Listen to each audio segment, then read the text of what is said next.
I have 12 helpful tips for first-time cruisers. And even if you're not a first-time cruiser, maybe one of these tips is new to you, so stick around and just keep watching. Hey, it's KJ. Welcome to my channel. Today I have 12 helpful tips for first-time cruisers. Now these can also be applied to any cruiser. Maybe you haven't been on a cruise in a long time, or maybe you are a seasoned cruiser and I have something on my list that you haven't heard of before. So without further ado, let's get into my first tip. If you have never cruised before, I suggest booking a shorter cruise, especially the Disney cruises. So our very first cruise, we went on a 3-night cruise, which was perfect for us. I did get seasick, so not having any days at sea was great. So if you've never cruised before, you're not going to know if you're someone that gets seasick. Maybe you get cabin fever. Maybe it's just not a trip for you. Or maybe you decide that you love cruising, so next time you're going to book a longer cruise. So Disney Cruise Line does offer 2-night cruises as well. That might be a little short, but if you're really unsure, then check out one of those 2-night cruises. Like I said, they're super short. You'll basically be on the ship for like 2 days, even though it's a 2-night cruise. I would suggest doing the 3-night cruise to start. I think it's the perfect amount of time to get your feet wet, no pun intended, to see whether or not you like cruises. Maybe, like I said, you'll decide that you love it and you'll keep cruising, or you'll book a longer cruise, or maybe you'll decide that 3 nights is the perfect amount, or maybe you'll decide you liked it, not that much, so you'll look into a 2-night cruise next time. But again, I would suggest with going with a shorter cruise, and personally, I would start with a 3-night cruise. My next tip, do your research. And what do I mean by that? Watch tons of vlogs, watch informational videos just like this one, tips videos, watch tours of the ship that you're going on. When we were going on the Wish, I watched so many different vlogs of the Disney Wish. I watched different tours of the Disney Wish. I watched the cabin tours, the stateroom tours. I just watched so many different things just so that I knew what to expect. I wanted to know as much as possible. Some people might like to be surprised. I'm someone that I want to have all of the information. If you are going to get off on different cruise ports, watch vlogs of people going off on different cruise ports. Watch tip videos about different cruise ports. I also suggest joining the Facebook group. Your cruise will have a Facebook group. All cruises have Facebook groups. You can ask people your questions and they will be on your ship. So it's nice to talk to people that will actually be on your ship. But definitely do your research so you have an idea of what to do. And if you're watching this video, then you probably are doing that. But if this is the first video you stumbled upon, I suggest watching a lot more videos. I do have a cruise playlist, so I'd love for you to watch more of my cruise videos. I have lots of tips and tricks about going on Disney cruises in particular, but a lot of them do apply just to cruising in general. So definitely check those out and just check out other people who are doing different cruise vlogs. Like, it just is so helpful, and it really helps you prepare and know what to expect. Next is pack your carry-on appropriately. Make sure you pack anything that if for some reason you didn't get your luggage, you wouldn't miss. Any medications, a change of clothes, your bathing suit, anything that could spill in your luggage, pack it in your carry-on. You don't want to get your luggage and then all of a sudden like things are spilled all over it.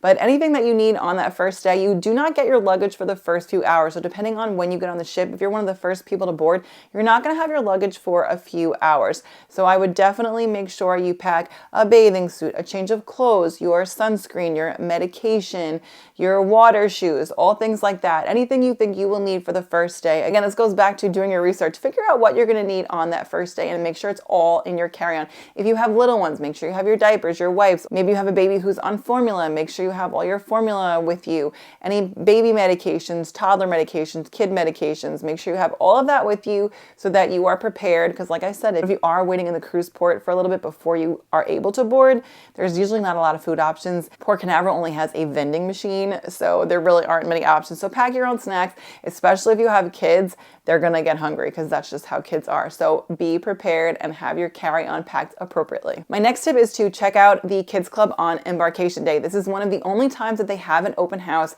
And I would suggest, if you can, depending on what your boarding time is, do that first. Go check out the Kids Club before it is really crowded. Last time we ate first and then we checked out the Kids Club, and it wasn't super crowded, but it was pretty crowded. We didn't check our kids into the Kids Club, so that was really the only time that they were able to access it. So especially if you have kids, check out the Kids Club on that first day, especially too if you're not going to have your kids stay at the Kids Club. Again, we went on a really short cruise last time, so we just did everything as a family. Our kids never went to the Kids Club other than that open house. So that gave them a chance to check out different things. We got to meet Black Panther. We got to walk around the Star Wars area. We got to check out the nursery. It was just really cool for the kids to check all of that out. And it really was enough for them to experience that on that first day. Next, if there is something that you did not get before the cruise, meaning if you wanted to book something like Paolo or the Kids Club or the Princess Royal Gathering, go to guest services on that first day. That should be one of the first things you do. So like I said, definitely check out the Kids Club early on, but go to guest services. I think we went to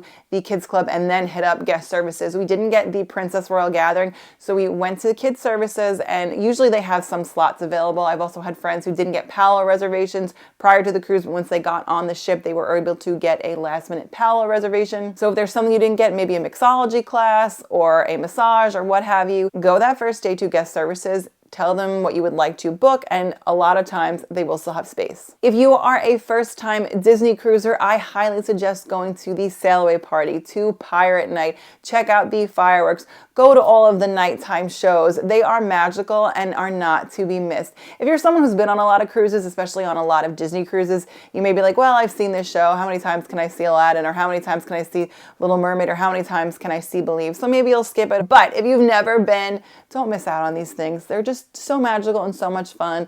And even if you don't have kids, I would highly recommend doing these things. It's just, Disney doesn't do it like anybody else. And especially if you're going for the first time, it's all part of the magic. So don't miss out.